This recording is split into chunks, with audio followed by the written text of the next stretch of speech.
Welcome to Dental Business RX. Practice success in 30 minutes or less. Thank you for calling ABC Dental. Have you ever hung on to something or maybe an employee way too long?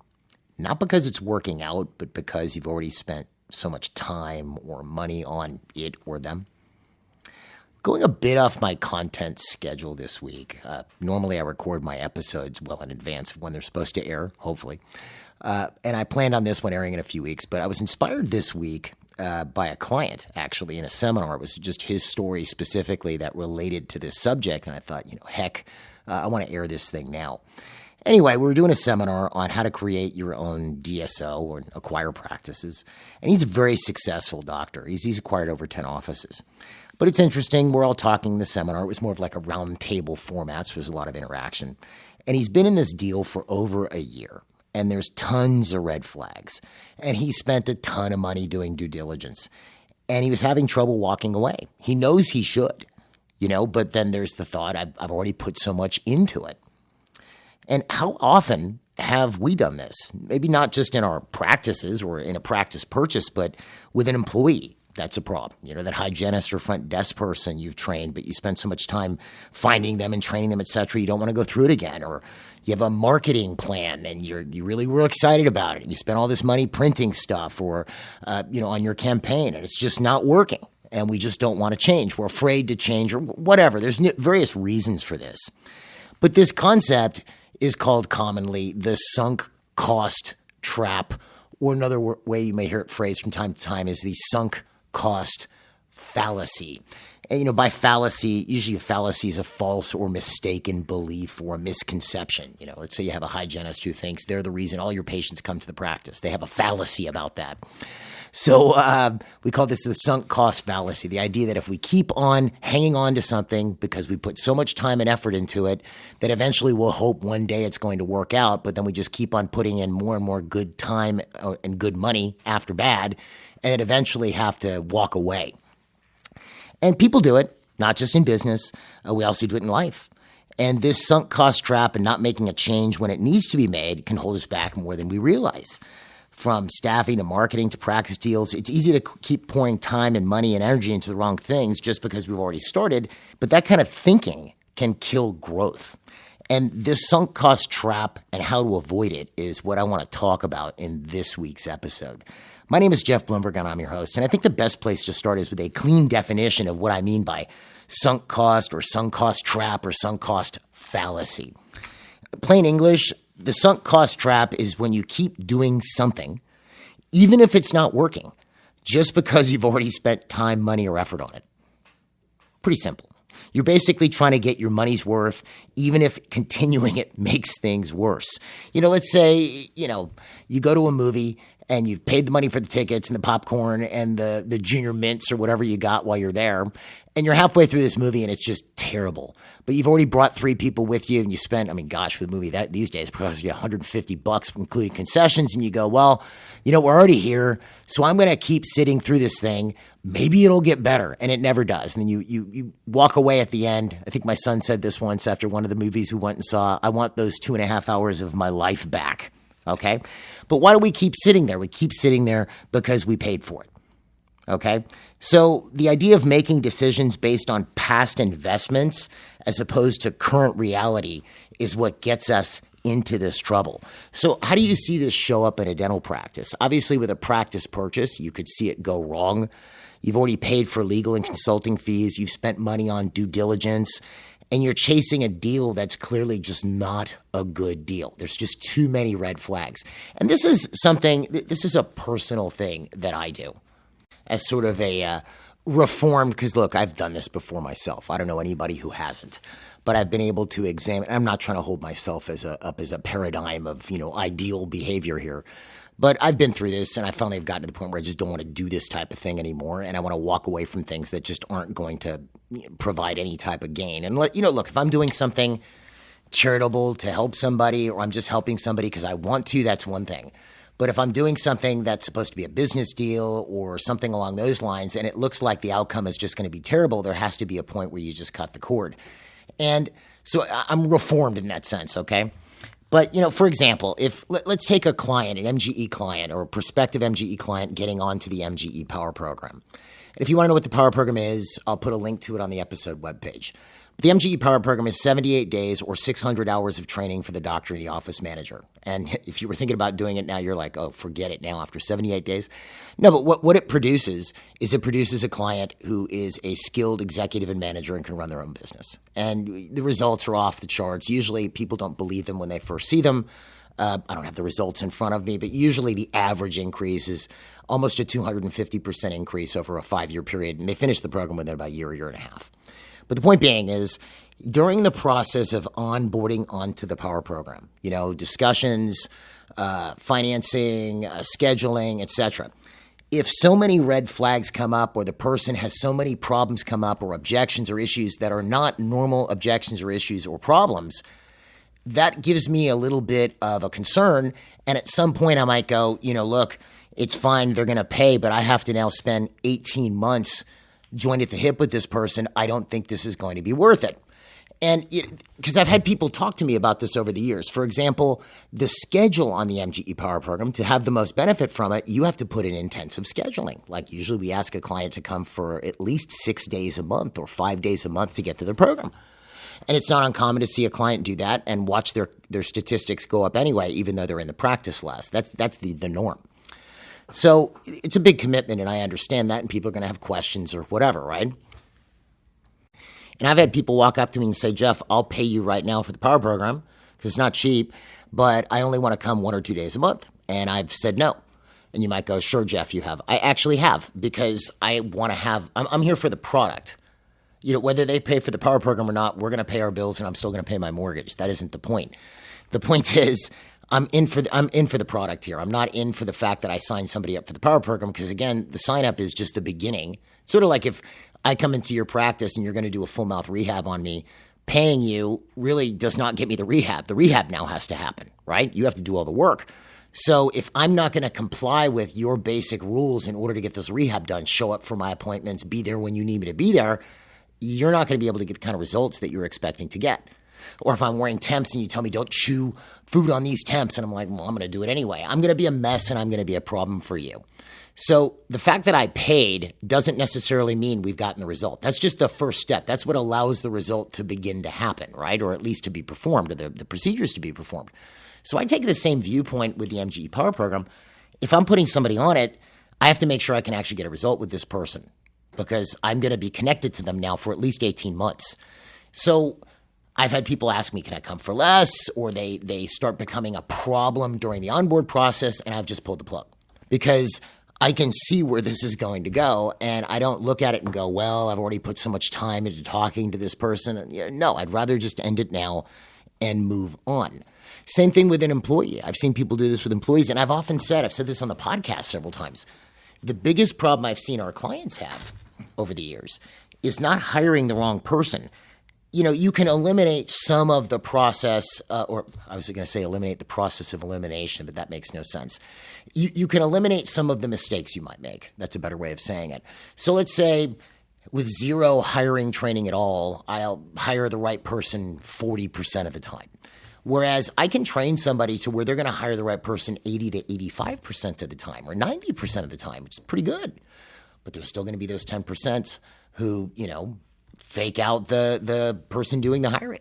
They came in, they said the right things, something faked out the person. Maybe the person hiring was a little bit desperate and needed an employee right now, and they hired somebody they shouldn't have hired. That, to me, is not the biggest problem. The biggest problem is keeping the wrong person. So you've brought somebody in, they're obviously not working out, but you've trained them, they've been with you for 5 months, they know the systems, but they're hurting your practice. And you see them hurting your practice. So you think, well, gosh, I'll just leave this person here until I can find somebody else. But that doesn't take into account the damage they're doing to your patients, the brand, and the other staff who are now having to pick up the functions that they're not doing in the process of keeping them. I make this statement with a couple of basic assumptions. If I have what is considered a problem or quote unquote, I hate using the word bad because it really doesn't describe what the issue is. Let's say non-performing staff member, non-performing team member. it assumes that you have a means of measuring their performance. Because I'll give you an example. Let's say I have 3 people up front. I have a financial coordinator, a receptionist, and a scheduler. And the financial coordinator is doing a really good job. But the scheduler and the receptionist are not. To the point where the financial coordinator is having to cover for the receptionist and the scheduler and clean up their messes. And being a nice person and not wanting to be a narc or a tattletale, the financial coordinator does not go over this with the office manager at all. But that being said, the financial coordinator is rather bristly and upset and not very happy with the receptionist and the scheduling coordinator because of the fact they're having to pick up all the slack. So the schedule coordinator and the receptionist think the financial coordinator is mean, and they tell the office manager how mean they are, and they talk to the dental assistant about it, and they make knowing looks at the hygienist when the hygienist brings a patient up front about how mean the financial coordinator is. Well, you could mistakenly believe that you have a problem with your financial coordinator when in fact you have a problem with your scheduler and receptionist. If you were keeping statistics, you would be able to see who your problem was. If you're not keeping statistics of any kind, or you don't have a proper division of labor, meaning you're statusizing somebody for what they actually produce for the business, which is why the quote-unquote 3 front desk people doesn't work because everybody's doing a little bit of everything. There's no division of labor. Then it's hard to detect who your problem employee is. Because you're essentially, like, why am I hiring somebody? Why am I going to work? I'm asking them to perform certain tasks. Those tasks should be measurable by statistic to show me if they're performing those tasks or not. If I have a financial coordinator, I'm going to look at, assuming they're filing insurance and whatnot, I'm going to look at my aging report, my AR, and my insurance collections and my over-the-counter collections. If they're good and we're collecting most of what we produce, 97% plus, then they're doing a good job. So this can create a bit of a weird dynamic in that, so I'm hearing from the receptionist and the scheduler how bad this person is, and if I make a personnel decision based off of a rumor at that point, that's a huge mistake, because I could then end up with people who are non-productive, tell me how bad the productive people are, who are pissed at the non-productive people because they're having to do their jobs, and get rid of the productive people, which means I'm then left with non-productive people.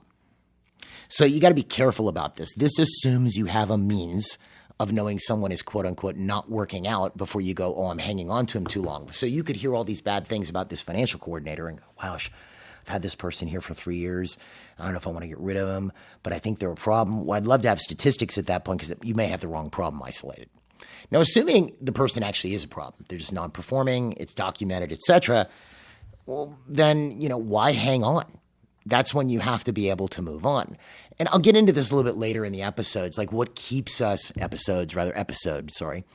what keeps us from being able to move on. I've seen people do this with marketing. They're doing marketing, it's getting poor results, but they keep doing it. Again, this assumes that it's actually the marketing at fault. So if I'm sending out postcards, let's say, and I go, well, I'm just not getting any new patients. Well, how do I know it's the postcard? Well, you have to sort of walk it back. Again, this is where metrics and statistics come in handy, or just basic common sense here. If you send out postcards, what are those? Think this through. I guarantee you could think this through. What are those postcards going to get you? They're going to get you a phone call, or if you have a web address on there, it'll get somebody to go online and fill out a form and request an appointment or something. So if I send out a postcard, and I get, let's say, I send out 10,000 postcards and I get 50 calls. Now you might see that's the other thing too, is how many calls should I be getting off of a postcard, which I don't want to turn this into a postcard episode. But generally speaking, if you get a 0.5% response to people like prospective new patients, I'm not talking about patients of record, that's great. The average is closer to 0.25%. So if I send out 10,000 postcards, I'm going to get 25 responses. You might go, wow, that's terrible. Not necessarily. If you convert those responses, that's pretty good. It's when you don't convert them that you think the postcards aren't working. So the only way I'd be able to tell if my postcards weren't working is if I was getting no responses. Well, I have to be able to track whether I'm getting responses. This is where these special phone numbers come in, which track how many calls come in. Although that can be a problem if other patients have the number, or you have a call log or something to track how many people are actually calling in off this thing. Now, if I'm sending a postcard and I'm getting 1 or 2 phone calls and I send out 10,000, well, then the postcard's a problem. But then again, I know I'm going off in 10 different directions. It's experience talking. I would want to make sure the postcards were actually sent out. That'd be the first thing. I'd want to look at the card and make sure the phone number was correct. I'd want to see where those postcards were sent, only because I've seen these mistakes before. I've seen them, A, just not sent out. B, I've seen them sent to the wrong place. They're sent 30 miles away from you to the wrong zip code by accident, and then you think the card doesn't work, in which case that's the mailing house's problem. And if you gave them correct instructions, they need to fix that. But then let's say it did go out to the right place and I'm still getting no response. Fine, that's the postcard. So why would I send that again? Do you see? I've had marketing that I've actually thrown away rather than mail it, because with marketing, promotion specifically, like mailed marketing, the most expensive component of anything you mail is the postage normally, unless you're mailing a big catalog. But if you're mailing out a postcard, if you print the postcards correctly, what are they going to cost you? 20, 30 cents? How much is the postage going to cost you? 40 cents? Maybe more? And then the handling. So I've had cases where I had a marketing campaign, it just was not biting at all, and I've ditched the postcards and repurposed the money to something else. Luckily, that hasn't happened to me a lot. If it was happening to me a lot, I would not be doing very well in marketing. But you get the point. I'm not going to throw good money after bad, because I have done it before with this sunk cost trap or fallacy or whatever you want to call it, and kept going, and it just hasn't worked out. The other thing, too, is it assumes, too, when you're doing marketing, that it's the actual marketing's problem and it's not an internal conversion problem. If you get a bunch of phone calls and nobody's scheduling, that could be a front desk problem. You need to start listening to some phone calls before you start canceling your marketing, or look at who it was sent to. Could be wrong addresses, could be the wrong public. Let's say I'm promoting Ball-on X cases or FMRs, and I find out it's going to people who are 25 years old. Well, they're the wrong public for that. I'd probably want to be promoting people 45 years and above. So these are things that I'm going to want to know before I decide, yeah, I wasted my time. I'm going to be very clear about what I think I'm wasting my time on before I've made that decision, if that makes sense, okay?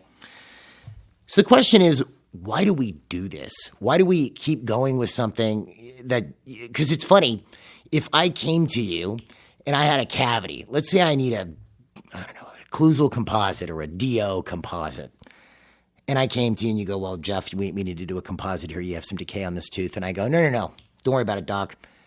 It's going to get better. I know if I just keep brushing and flossing, it's going to improve. What would you say to me? You'd probably tell me I'm wrong. But we do this with other things in life. We have a problem employee, and we think if we just leave them there, it's going to improve. Yeah, they're blowing off new patients, but, if eventually they'll come around. Or we have a bad business deal with 30 red flags, and we figure, well, eventually it's going to turn around. People do this with investment, and I understand. I'm not giving investment advice here, just to be very clear, but they invest in something, it's not working. They invest more, it's not working, and I'll just keep investing. There has to come a point where you go, okay, I'm done. Or I'm going to keep going, you see? But in order to do that, you have to be certain about whatever it is that you're investing in. Is this really a bad decision? But why do people do this? It could be individual reasons. I find in some cases people don't want to admit that they made a mistake or that they were wrong, Personally, I would rather admit I'm wrong and salvage some time and effort rather than be right until I crash and burn. But people do this because it's like this bad thing if you made a mistake. It's like, no, it's actually better to be able to look at it and have a chuckle over it and go, I've thrown away beautiful promotion. As a matter of fact, we have a running joke around here, which is if we really love the promotion, we go, wow, this is a beautiful marketing piece. This is so nice. It's probably not going to work. That's the running joke. It hasn't borne out statistically, but we've joked about it in the past because some of our most fantastically successful pieces have just been thrown together very quickly versus things that we poured time and effort into and then we did it, but you never really know if it's going to work. Again, you can take 85, 90% of the chance out of the equation, but then you got to actually do it. The rubber has to hit the road, and then you have to be willing to look at the results and go, wow, that was a bad idea, and be able to move, be agile, and make a quick U-turn. So I think people get concerned about being wrong, or what will people think? Let's say you have an employee, they've been there 4 days and they're not working out. Well, I don't want to fire people because I just fired somebody and my patients are going to start to wonder what's going on, and my staff will start freaking out about if I'm getting rid of people. Like there's this worry about what other people are going to think of you. And look, you've probably heard this before. If you're worried about what everybody else thinks, you're going to have trouble. Because no matter how good you are and how awesome you are, there's always going to be somebody who's going to have a problem with you. You could be feeding starving babies or puppies or saving, doing all kinds of amazing things, and someone is going to hate on you. That's just life in the world, and that's how things work. So if you get completely wrapped up in what other people think of you, and I know you've probably heard this before, you're going to run into trouble. And, again, I'm not holding myself up as a paradigm, but yeah, I will. No, I'm not going to, but in the sense of, let's take personnel for a second. I've always had a very utilitarian view of personnel, meaning, I bring somebody on the team. Let's see if they contribute to the team. I bring them in very hopeful they're going to contribute to the team, but then I'm going to watch. Do they actually contribute to the team? And if they do, great. Welcome aboard, team member. If they're not, I need to move on quickly, because the longer I hold on to a non-performing, non-contributing member of the team, that keeps me from replacing them with someone who could be a contributive member of the team. And it also adversely affects the other team members around them. And that's something we often don't look at. We just look at the one position isolated. We don't look at how it's affecting the other team members, as well as if we leave that person there, how that adversely affects the other team members and what message that non-performing person being allowed to stay on board sends to the other team members. Basically, the message it's sending, in a nutshell, is it's okay not to perform. So I'm not a big fan of that.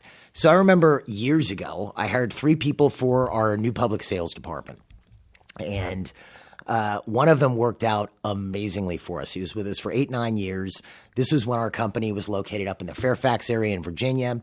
He ended up moving it to Baltimore. He was commuting every day at one point for, 4 hours. He spent 4 hours in a car every day, driving down 495, which was commendable. I thought it was amazing. Then eventually he got offered a position where it was a very high position at a hospital. That was his background in physical therapy up in the Maryland area. Great guy, great kid, loved him. Great, great, great team member. The second guy I hired lasted about 2 weeks. He wasn't bad, but he just had other issues and he didn't want to stick around. The third guy I hired, I actually fired during the initial office tour. When I tell this story, everybody goes, really? I go, yeah. He did his onboarding paperwork. This is when I was more intimately involved in hiring with the company. This was years ago. And then I started touring him around the office. And then he asked me a question about what he was going to be doing. And I said, no, this is what we agreed you were going to be doing. Well, no, that's not what I was going to do. I want to do blah. And I said, well, you know what? This probably just isn't going to work out. And shook his hand and sent him out the other door. We were kind of doing a circle around the office. It was perfect. We were near the other exit. I didn't worry about what other people thought of that because I was looking for performing team members. And I think your perception of what you think people think and what they actually think won't really match about 90% of the time. I don't know if you've ever had, again, and I'm not indicting hygienists with this, but let's say you had a hygienist, okay? And they told you, all the patients love me, and if I leave, they would go with me, and blah, blah, blah. Did you ever lose that hygienist, and how many patients actually left? I can tell you I've heard that story numerous times, and very rarely do patients leave. I go to my dentist's office because of the dentist. I love the hygienist. That isn't the point, but I go to see the dentist. That's the whole point. So, and I've seen faces change. If they changed a lot being in the industry I'm in, I would probably say something. But it's just part of it. As long as they have nice people that I'm interacting with, if there's somebody that I'm really happy with or have interacted well with, I might ask about them. I'm not saying that the staff have no value or that they're not important. But the point I'm making is you can get into this frame of mind that if you have a face go, that all of a sudden your patients are going to freak out about your office. That's not necessarily true. And if you get rid of a non-performing employee, what'll normally happen afterwards, and maybe this has happened to you, you get rid of a non-performing employee, and then over the next week, your staff start making remarks about it. Let's say the non-performing employee's name was Susan, and they go, hey, I saw that Susan's gone. I'm kind of glad she's not here anymore, and I didn't want to say anything. Usually that's how they preface the statement. It's very cute. I didn't want to say anything, but... So they saw Susan messing up and creating problems in the office, and I understand they didn't want to get Susan in trouble. I get it. It'd be nice if they felt comfortable saying something, but I don't hold that against them. I understand. But usually your team is happy that you got rid of the non-performing employee. So I would not get stuck on what other people think about you and how you actually, because it's your life. You're the one who has to ultimately live with the decision. So there's that. What people think about us, not wanting to admit a mistake, worried about being wrong. Some people hold on to the hope, as I mentioned earlier, that it'll magically just turn around. That's like the cavity concept. So you have this employee, they're not performing, And you're just hoping one day they're going to turn around and see the light. And they don't always do that. Now, this assumes again, if I have a non-performing employee, I'm going to say something to them and point out how they're non-performing very logically, with the hope being held out that they will then start to perform. That's the hope I'm holding out, because I would like to give everybody a chance. Jobs are, people people want to hold on to their jobs normally. But let's say I have a non-performing employee and I point out, listen, this isn't working out, this, and this, and I need you to handle these things or you may not last on this position. And let's see how they react. Maybe like, oh my gosh, I really need to fix that. And they work to improve, and I see improvement. Well, this is a good thing. That's a great thing. I've had people in that position who turned out to be great employees down the road because early on I said something. I'm not going to say nothing. I'm not going to just look at them and go, they're a non-performing employee. Oh, I just need to replace them. Let me just leave them there until I can find somebody else. I think that's mean, because when people have a job and the longer they have the job, the more entrenched they become in the job, the more they arrange their life around that job. I think that's unfair to that person, especially if you're intending to replace them. If you're at that point already where you're thinking about replacing somebody, you should let them know. Look, this just is not working out. Again, I'm not giving you employment law advice. You can always talk to your attorney about how you deliver that communication. But if I had somebody who was messing up, I would let them know. And I'd be very specific about what they were messing up. I wouldn't necessarily say I'm going to fire you or whatever unless I really meant it. But if it's a behavior pattern that isn't working, I'm going to point that out and point out where that's going to lead in the event that that's not reformed. So this assumes that you've actually spoken to somebody before you just, decide that they're a problem, right? Or that they're going to magically turn around. If I've talked to somebody about their non-performance and I don't see any improvement, like I've said this on episodes before, I don't want anybody to ever be surprised that they were fired. And look, that's going to happen from time to time. Somebody does something egregious. Your receptionist curses out a patient for no reason. Okay, well, they're fired, right? But you have somebody and they think they're doing a good job and nobody's told them they're doing a bad job and that you're thinking of replacing them, and then you tell them they're let go. It's this huge shocker. They go from thinking they have a job 1 second to the next they're fired and they don't know why. I'd rather tell them as they're messing up that these are the points you need to improve upon because this is a problem. Because then if they still haven't improved and then I come to them and go, okay, look, this just isn't working out, it's not this huge shocker to them at that point. They know I've already pointed out the issues. They haven't corrected them. So it's not like this unexpected conversation that's going to happen. So I'm not hoping for something to magically turn around, but I think people do that, and that's why they hold on to this. So it could also be due to outside pressure. Well, you should really buy this practice. It's in a great area. And you go, yeah, but gosh, there's all these red flags and this owner's a problem. The owner's going to be my landlord after I buy the place. Oh, but it's a great location. It's right down the street from this and it's right next to this. I wouldn't do it. I just had client was in a similar type deal. And it's funny when you do this, and well, actually, I'll get into this a little bit later in the episode, but similar type deal where they were purchasing a practice, tons of red flags, and then they cut the cord and it actually worked out well. I'll tell you about that before we end off. So how do you break free of this? How do you get yourself to where you're not continually banging your head against a wall and, putting in good time or money after bad?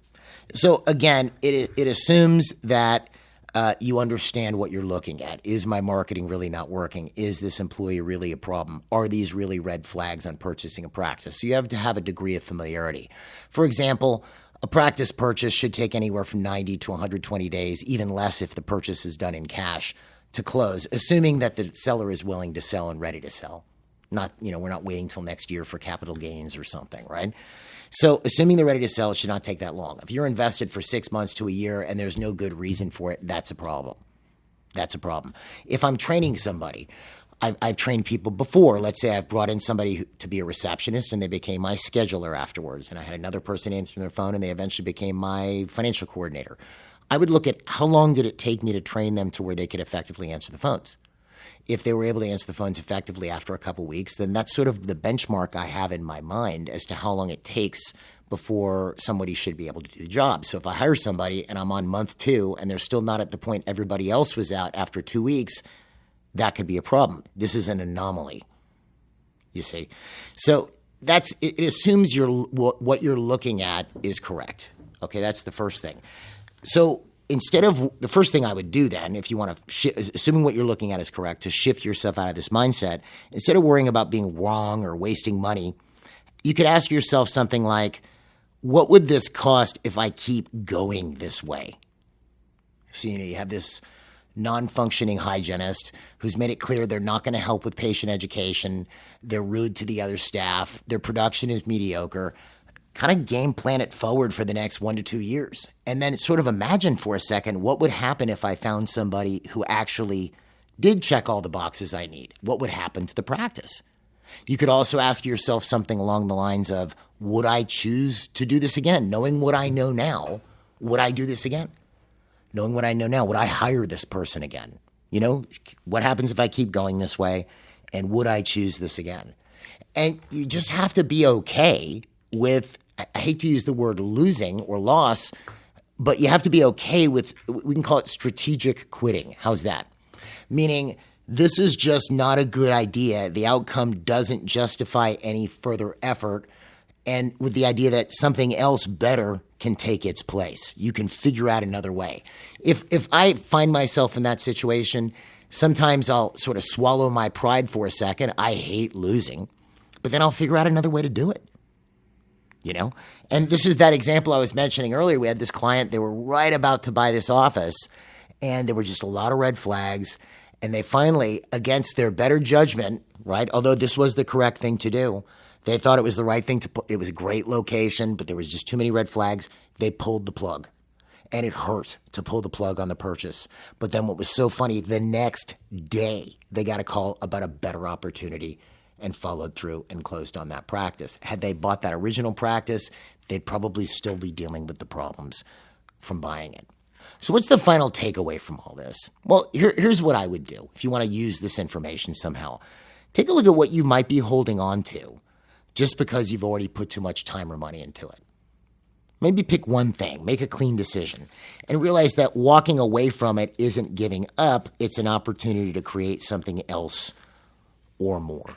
Okay? Just because you spent the time, money, or energy on something doesn't mean you're obligated to keep going. That's not commitment. That's just being stuck.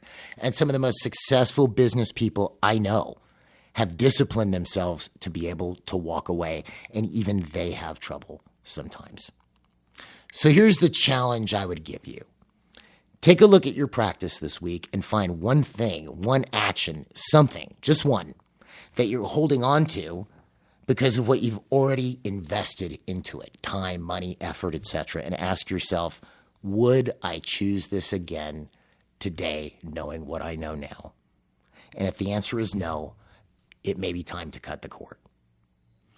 I hope this helps, and let me know how it goes. I have the link to the MGE Power Program on the episode webpage.